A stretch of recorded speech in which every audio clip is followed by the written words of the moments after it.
cows, we're in the main barn here, and this is the area where we work the cattle. This is our handling facilities.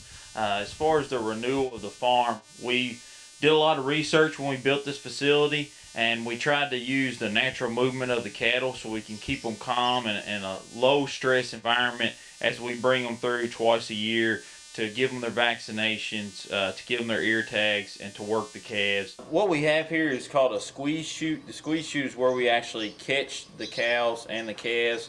You catch them by their head, and then it also squeezes on them from the side, and that gives them a little bit of a calming effect as you work on them, and just continues with the low stress environment while you're working with the cattle.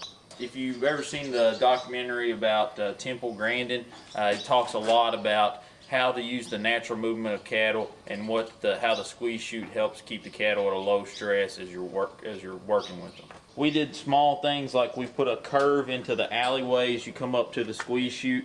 What that does is keep the cattle moving. They're not in a straight line where they can see what's in front of them. That keeps you from having to encourage them along with any kind of shouts or using anything. So it keeps just a very low stress environment and a good flow of the cattle. We built all this over the winter, kind of rainy day projects, busted out the concrete and set the posts. The catwalk here is all made out of scrap lumber that we had left over, so we tried to use a lot of the materials that we already had here on site.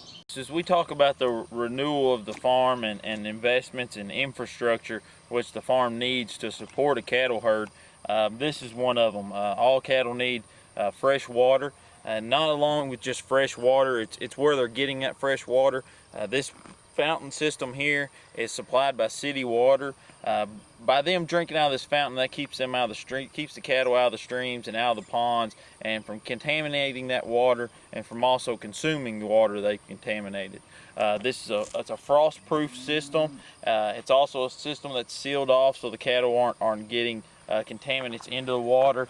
They push down here and they can get right to the fresh water. That keeps it from freezing in the wintertime and also keeps out anything that we don't want in the water. They'll push that down with their nose and drink the fresh water, and when they're done it comes right back up. This is in one of 3 paddocks that we have on this 30 acres. We move the cattle about every week and a half. That gives the grass anywhere from 14 to 20 days of regrowth. We don't graze it down into the ground. We try to get the cattle out of here before it gets down too far. That helps the grass be able to come back faster, and hopefully that'll prolong our grazing into the late fall and keep us from having to do the expensive alternative of feeding hay. As we talked about infrastructure and the fence, this is a good example of the fence that we installed. Like I said, we split this 30 acres up into 3 blocks, 3 paddocks.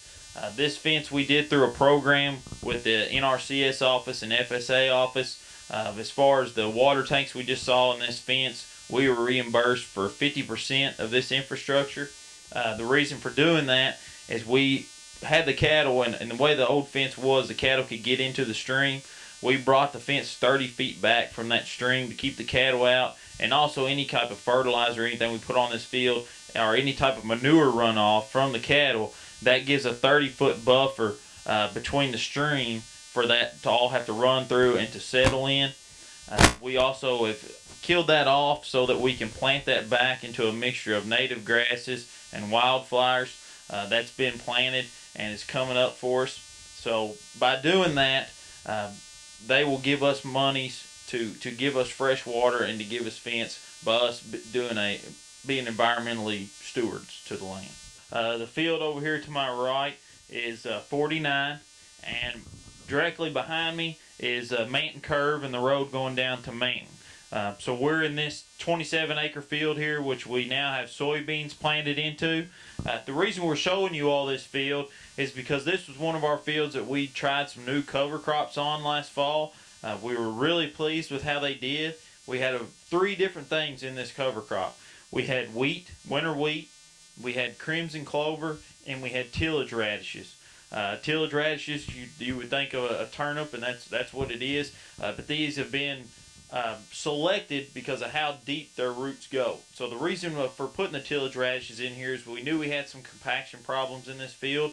We planted those tillage radishes in, gave them a month to grow before the frost. Some of them you could pull up, and they were up to 2 feet long going down into the ground with the root on them. What that does is that goes down in the soil and naturally breaks that soil up. When the frost hits them, they die and rot away, and they leave that hole where they were.